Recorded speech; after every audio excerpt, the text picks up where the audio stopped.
yourself first. You know, I mean, even if you have bills, you have to say, well, the money that I earn, a certain amount of it goes in the bank for me first. Then I take care of everything else. You know, and you have to have some sort of forecast to say, you know, it's like a trial balance sheet. You know, what are your liabilities and what are your assets? I mean, I kind of keep it just that simple. Pay myself and then sit down and say, okay, this is what I know our liabilities are, and this is what our assets are. And then the things that we like to enjoy, to go out and eat, to go travel, etc. Then those things, we are able to afford those things by using that mindset. So you learned good money habits at a young age, and you're retired now, and I want to talk some about that in a little bit. But have there been any notable money mistakes that you've made along the way, or have you been very consistent in making good decisions? Well, I've been very consistent, but I'm not to blame my ex. But one of the things that was a contributing factor to our marriage not making it was money. You know, she was in a totally different place as far as spending money, and that caused a lot of friction in our home. And unfortunately, I'm going to say that was a mistake. We certainly got married. We were young. We were in love and all that. But by me not putting my foot down harder and discussing money with her in a more effective way, I mean, I think that's a mistake that I made. Another critical mistake that I made was buying a timeshare. Oh my gosh, I bought a timeshare, and you know the story on timeshare. That we lost money. Sure. We lost money. So to me, that is probably the biggest mistake that I ever made. So Debbie and I touched upon this topic a bit in a somewhat separate way, but you know, in speaking about your first marriage, is the number one reason couples get divorced is related to money fights and money disagreements. And so, you know, what you shared, not that we need to know all the gory details, is a fairly common storyline with failed marriages. It's the number one reason. And the thing about it is, sometimes it could be a lack of money, and that's why there's pressure and stresses and fights. But it goes beyond that. Even households where there's quote-unquote enough money and there's some wealth and income, if there's tremendous disagreement on the fundamental priorities with money, spending versus saving, related to debt, and maximizing income versus work-life balance, if there's tremendous disagreements in a marriage on this front, it's incredibly difficult to have a successful marriage. And so would you say that with you and Debbie, more often than not, you're on the same page in terms of priorities with money? Yes, we are on the same page because, well, that was one of the things we discussed when we first met. Said, well, why are we in the situation that we were in? Both of us were estranged from our spouses when we met, and we were had an incredible amount of debt. So as we said, okay, look, you know, if we're going to be together, one of the things that we're going to have to do is we're going to have to be on the same sheet of music about money. That's just the way it is. So we have some basic rules, like nobody spends over $100 without conferring with the other person. Plain and simple, you know. Good. We do things like Debbie has some money that goes into a separate account for her if she wants to buy me something and doesn't want me to know that it's coming because I'm monitoring the money accounts, you know. But that's just one of the things that we agreed upon, you know. When it comes down to loaning money to people, etc., that's a decision that we make together. When we buy big ticket items, automobiles, houses or whatever, we are always on the same sheet of music. We have an agreement, and we know that we have to make certain concessions because you don't get everything that you want in a marriage. You have to make sure that you have a good working relationship, and we do have that about our money situation and our lives. And would you say, Joelle, who you've met, I think a couple of times, right? Is a lot of it? It seems to me, and I'm only in one relationship, so my personal experience is just my one marriage. But I've met and spoken with hundreds of couples over the course of my 27-year career.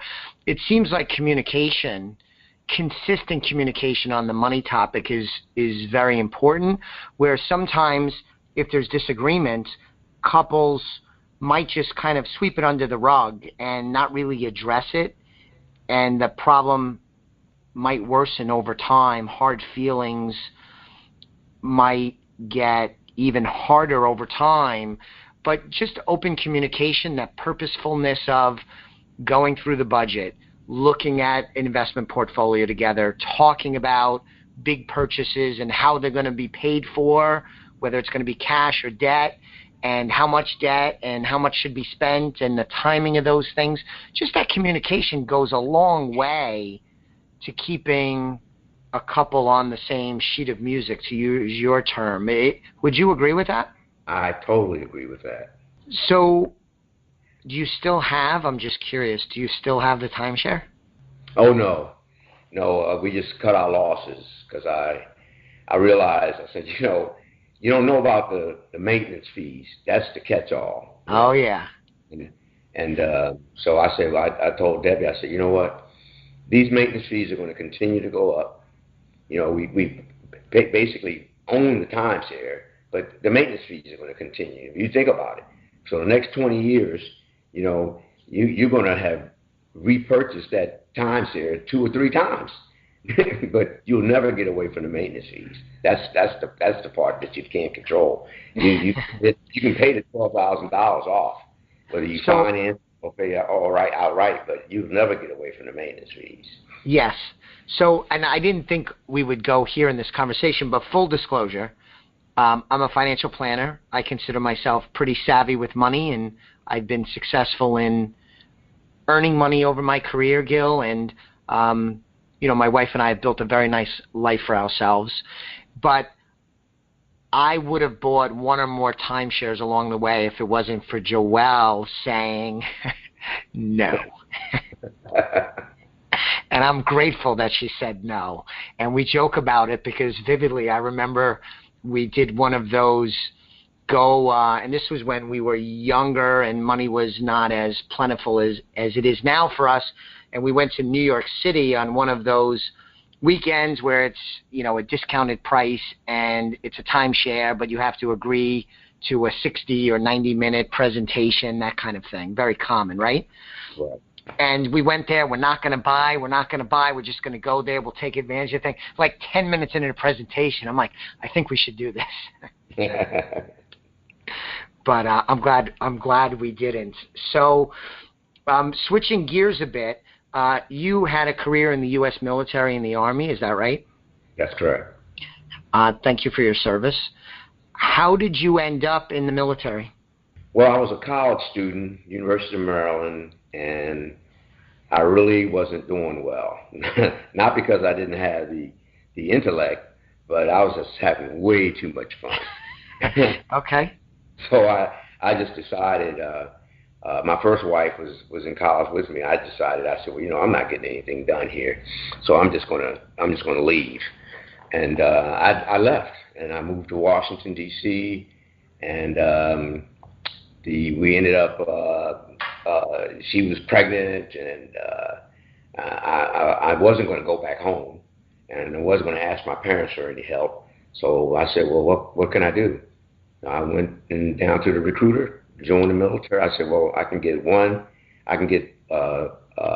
very cheap medical care for me and my family being in the military, and 2, I can take advantage of the GI Bill. So I'll do 4 years and I'll get out.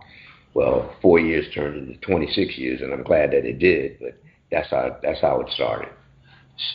So, Gil, before joining the Army, did you seek the counsel of anyone? Now, you were married at the time, and you had at least one child at the time?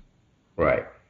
So, I mean, you were a grown man, right? So, was this something that you sought the counsel of your dad or anyone else, or this is just something that you made up your mind to do independently and went out and did it? I know I needed to have a solution to this situation I was in. I just went and did it. Okay. And so you were going to go in for 4 years, get quality medical care, be eligible for the GI Bill so that you would be able to go back to school. So how does 4 years end up adding up to 26 years? Help me with how that happened.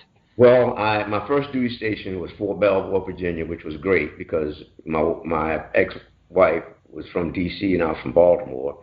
Sure. So that's pretty close to family.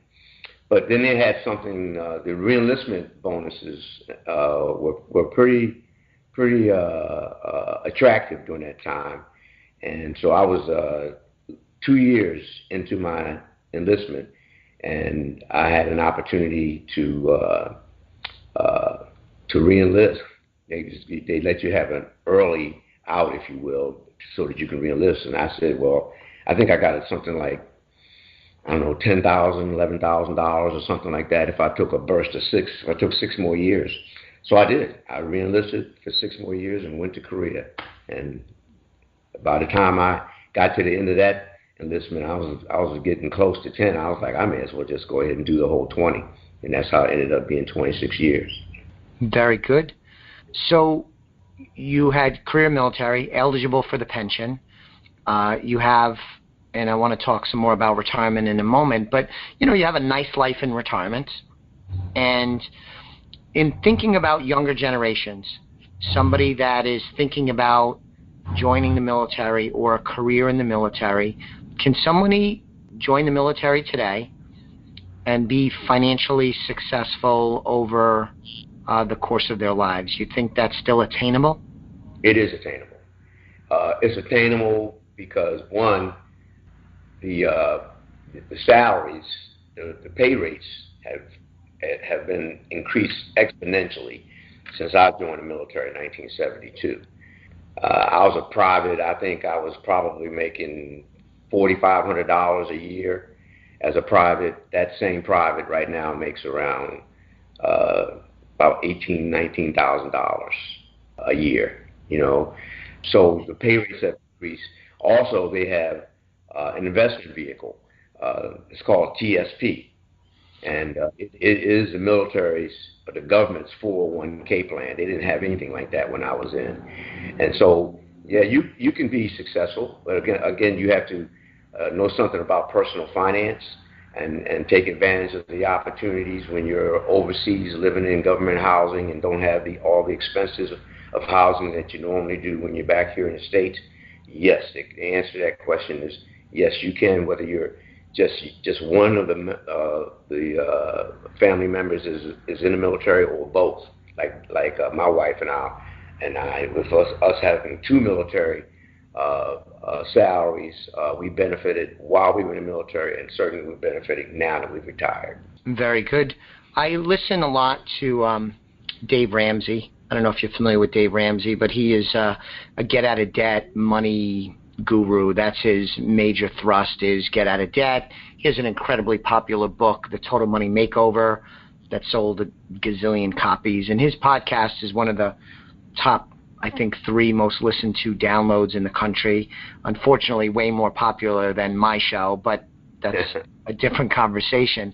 But one of the things he points out on his show regularly is that if you go outside the gates of a U.S. military base, there's a crazy amount of places for you to spend your money unwisely. Yes, absolutely. Is that, I imagine, had different duty stations. That's a pretty accurate depiction?